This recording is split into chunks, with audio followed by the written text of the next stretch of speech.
It's your buddy Fractured Logic here. I've said it before and I'll say it again. The whole not my president thing is asinine.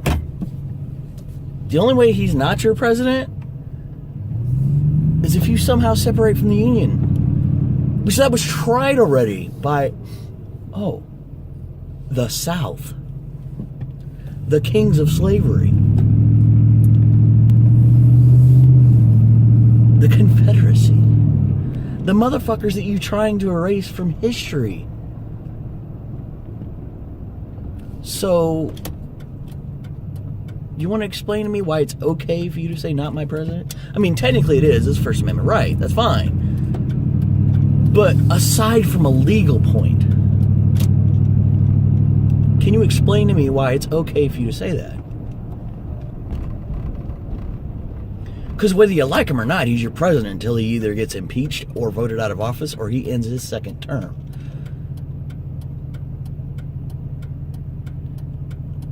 I was in the military during Obama, who, once again, I had high hopes for.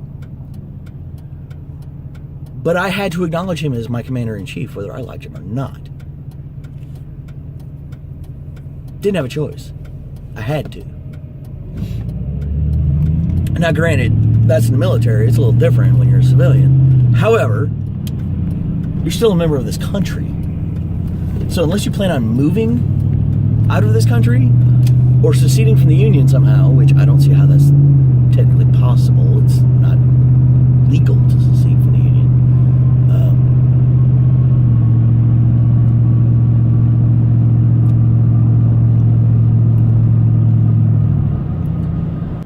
But anyway,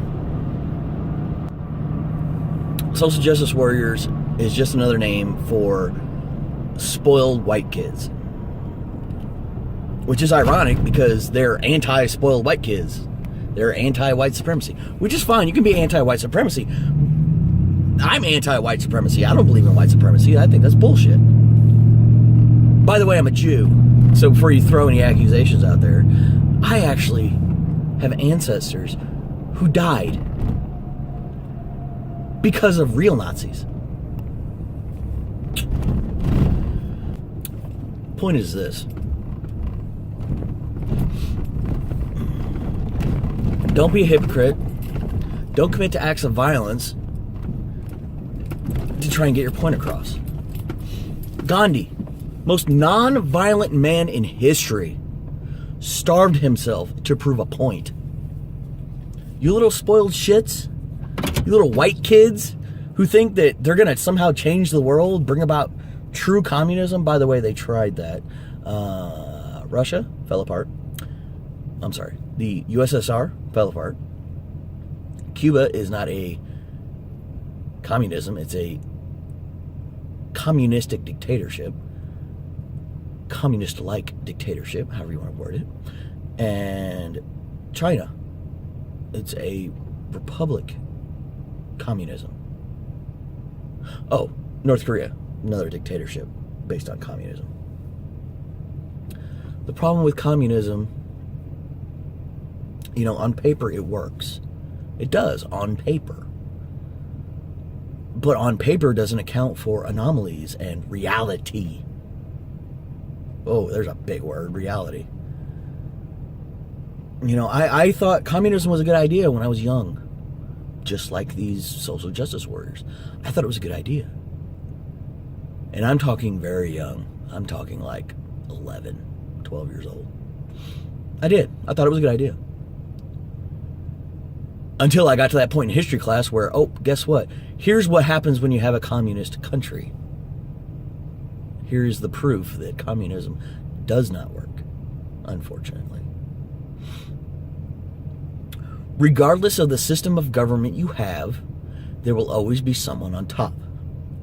I would rather have a democratic republic, like we have in this country, not a democracy, it's a democratic republic,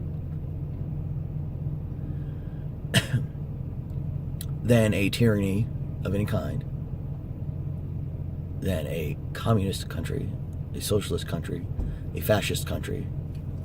Those are all fancy names for asshole, basically. I mean, let's be realistic. They're all fancy names for asshole government. The key difference is, while there's perceived Nazism and fascism and all this bullshit, in reality, we're still a democratic republic. Is our government 100% honest and truthful with us? No, of course not. Which is why it took so long for the JFK files to be released. I still haven't heard anything after they were made public on whether or not there was any resolution as to who actually killed Kennedy and why and who was the motivation behind it, if there was a second shooter and all that crap, but whatever.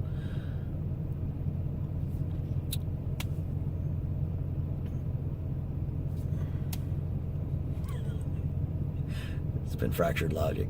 Toodles.